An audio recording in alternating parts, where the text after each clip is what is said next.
बिस्मिल्लाहिर्रहमानिर्रहीम। अस्सलाम वालेकुम। कैसे हैं आप सब लोग? उम्मीद है बिल्कुल ठीक ठाक होंगे, खैरियत से होंगे और इंग्लिश लैंग्वेज को खूब अच्छी तरह से अपने माइंड में बिठा रहे होंगे, यानी कि इसके कंसेप्ट्स को क्लियर कर रहे होंगे।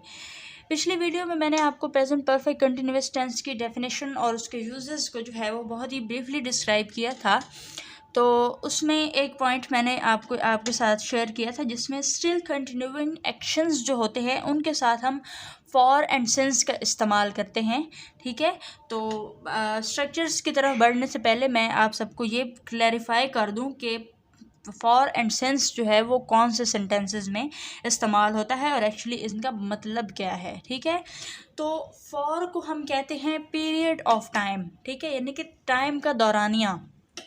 ठीक है, टाइम के दौरानिया से मुराद ये है कि इसमें हमें एग्जैक्ट पता चल जाता है कि कितना टाइम गुजर चुका है। ठीक है, फिर उसके बाद होता है सिंस, यानी कि point of time. Point of time का मतलब ये होता है कि हमें जो है वो क्या पता है, when we know only beginning time. ठीक है, जब हमें सिर्फ इसका बिगिनिंग टाइम पता होगा तो वहाँ पर हम क्या यूज़ करेंगे, सिंस। ठीक है, क्या यूज़ करेंगे, सिंस यूज़ करेंगे।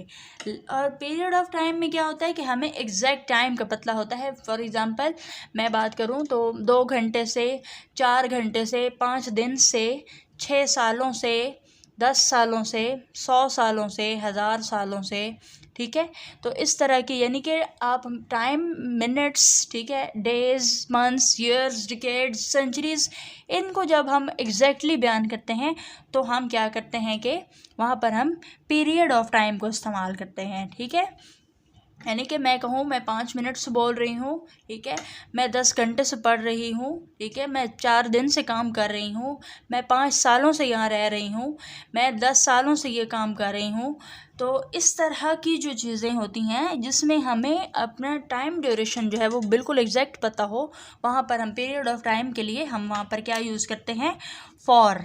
ठीक है, इसी तरह से जब हमें सिर्फ स्टार्टिंग पॉइंट पता हो, फॉर एग्जांपल मैं बोलूँ कि मैं 5 बजे से पढ़ रही हूँ, ठीक है, तो अब यहाँ पे मुझे सिर्फ क्या पता है कि पॉइंट ऑफ टाइम मुझे पता है कि मैं 5 बजे से पढ़ रही हूँ, लेकिन अब मेरे लिसनर को या मेरे रीडर को ये बात नहीं पता कि अब क्या टाइम हो चुका है, यानी कि मैंने किस वक्त ये बात आपको बताई। बस मैंने सिर्फ ये बता दिया कि 5 बजे से पढ़ रही हूँ, ये नहीं पता कि सुबह के 5 बजे थे, शाम के 5 बजे थे। ठीक है, और अब 5 बजे से अब तक कितना टाइम हो चुका है। ठीक हो गया, तो ये होता है, इसके लिए हम इस्तेमाल करते हैं सिंस।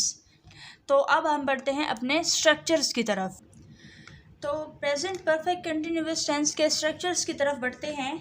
तो ये पेज मैंने थोड़ा सा इसकी सेटिंग ऐसे की है कि इसको मैंने वर्टिकल स्टाइल में लिखा है, तो पीछे पेजेस जो होते हैं वो लंबे रुख पे होते हैं। तो ये मैंने, क्योंकि इसके थोड़े से बड़ा था टॉपिक, तो मुझे लगा कि इसको ऐसे लिखना चाहिए।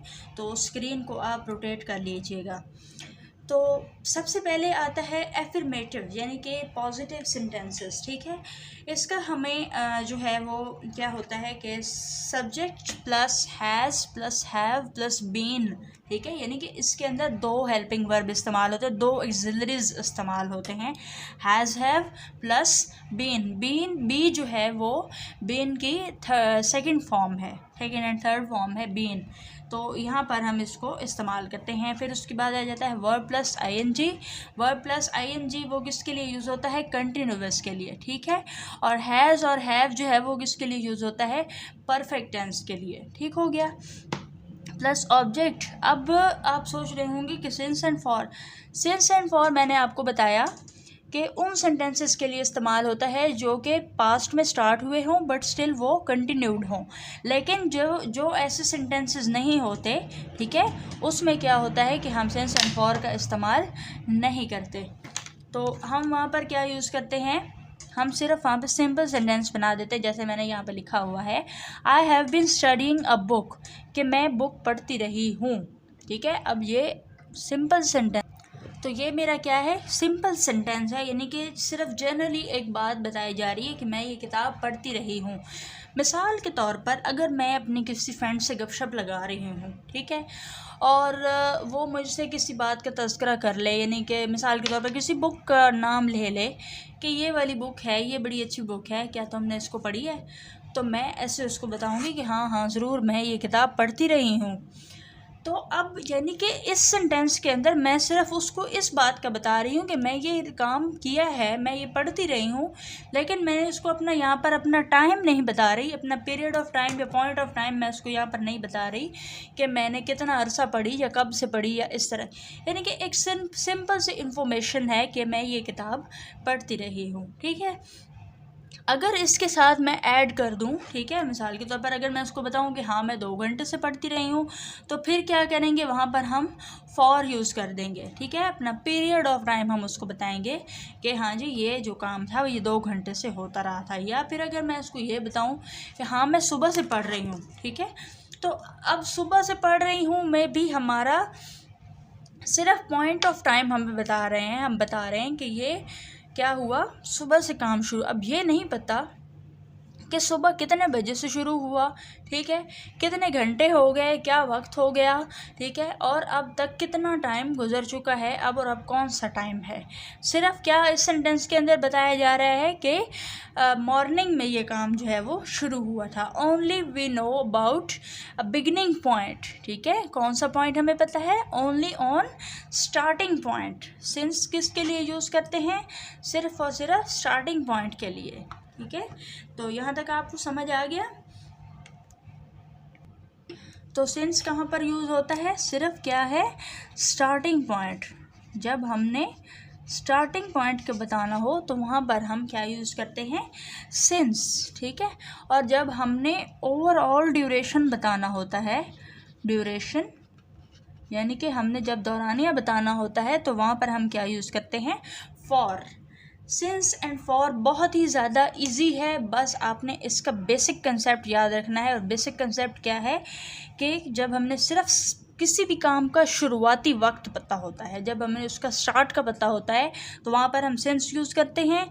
और जब हमें जो है वो इसका पता होता है एग्जैक्ट टाइम का, तो वहाँ पर हम क्या यूज़ करते हैं, फॉर, ठीक है।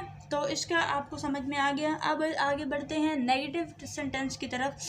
हर टेंस की तरह आपको अब तक ये बात बिल्कुल क्लियर हो चुकी होगी कि subject plus has plus have plus not been plus verb plus ING plus object, यानी कि हमेशा हेल्पिंग वर्ब के साथ जो है वो हम क्या यूज़ करते हैं, नॉट। अब यहाँ पे क्यों चाहिए, हमारे पास 2 हेल्पिंग वर्ब्स हैं, हैज़ हैव और बीन, तो हम इसके सेंटर में जो है रखेंगे अपने नॉट को, ठीक है। इन दोनों के सेंटर में आएगा has have not been plus verb plus ING. For example they have not been playing cricket, ठीक है। तो जब हमने ऐसे बताना हो तो हम क्या करेंगे, अपने हैज़ और हैव बीन के दरमियान क्या रखेंगे, नॉट को। तो हैव नॉट और हैज़ नॉट को बयान करने के 2 तरीके होते हैं। एक ऐसी शॉर्ट फॉर्म बनती है, ठीक है, हैवंट ऐसे लिखते हैं, और एक ऐसे भी लिखते हैं जिसमें हम सिर्फ एक अपॉस्ट्रॉफी लगाकर क्या कर देते हैं, VE लिख देते हैं और नॉट, फिर यहाँ पर नॉट अलहदा हो जाता है, ठीक है, और ये जो है इसके साथ अटैच्ड हो जाता है। लेकिन जब हमने सिर्फ नॉट को शॉर्ट करना हो तो फिर हम एन के साथ अपॉस्ट्रॉफी लगा देते हैं, और इस तरह से उसका आगे से नॉट बन जाता है, ठीक है। इसके बाद आ जाता है हमारा अगला यानी कि इसकी अगली टाइप सेंटेंस की, वो है इंटेरोगेटिव, ठीक है।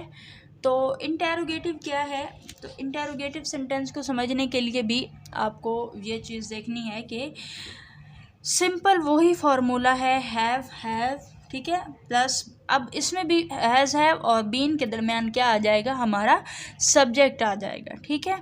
क्या आ जाएगा, सिर्फ सब्जेक्ट आ जाएगा, ओके। बाकी ओवरऑल उसी तरह से ही है। अब नेगेटिव इंटेरोगेटिव के बारे में मैं आपको थोड़ा सा बताती हूँ कि नेगेटिव इंटेरोगेटिव में क्या होता है कि हैव दे नॉट, ठीक है, जैसे परफेक्ट टेंस में था हमारा हैव दे नॉट बीन, तो बीन वहीं पे रहेगा, सिर्फ क्या होगा, हैव और नॉट के दरमियान में जो है हमारा सब्जेक्ट आ जाएगा, सेम एज इंटेरोगेटिव सेंटेंस, ठीक है।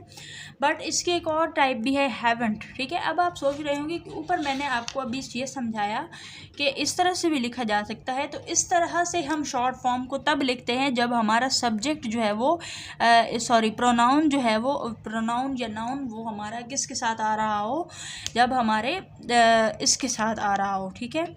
तो इसके साथ जब हम ऐसे लिखते हैं ना, प्रोनाउन जो है वो हमारे हेल्पिंग वर्ब से पहले आ रहा होता है ना जब, तो फिर वहाँ पर इसका हैव जो है वो ऐसे लिख सकते हैं, हैज़ भी लिख सकते हैं। वो उससे शॉर्ट फॉर्म जब हमने हैज़ लिखना होता है तो हम अपॉस्ट्रॉफी एस लगा देते हैं, ठीक है। तो ये वाला जो इस तरह की जो शॉर्ट फॉर्म होती है इसको हम सिर्फ तब इस्तेमाल कर सकते हैं जब हमारा सब्जेक्ट जो है या हमारा प्रोनाउन जो है वो किस में यूज़ हो रहा होता है, एफर्मेटिव में या नेगेटिव में, ठीक है। जब हमने इंटरोगेटिव बनाना होगा तो तब हम इस तरह की शॉर्ट फॉर्म नहीं लिख सकते, ठीक है। तब कैसे आएगी शॉर्ट फॉर्म हमारी, तब हमारी शॉर्ट फॉर्म कुछ ऐसे आएगी, इस तरह से, ठीक है ना। तो बहुत इजी था, बहुत ही ज़्यादा इजी था, इतना ज़्यादा मुश्किल नहीं है। मैंने बहुत पूरी कोशिश की अपनी कि आपको बहुत ही आसान से अल्फाज में और बहुत ही इजी एक्सप्लेनेशन के साथ आपको मैं समझा सकूं। तो आप अपने नोट्स साथ साथ बनाया करें और इन टेंसेस की ख़ास तौर पर ज़रूर प्रैक्टिस किया करें ताकि आपको साथ साथ इसके सारे कंसेप्ट जो हैं वो क्लियर होते जाएँ, ठीक है। वीडियो पसंद आई हो वीडियो को लाइक करें, चैनल को ज़रूर सब्सक्राइब करें और अपने दोस्तों के साथ शेयर करें, बेल आइकन प्रेस कर दें ताकि मेरी आने वाली तमाम वीडियोस आप तक बआसानी पहुंचती रहे, ठीक हो गया। तो मिलते हैं अगली वीडियो में, तब तक के लिए अल्लाह हाफिज़।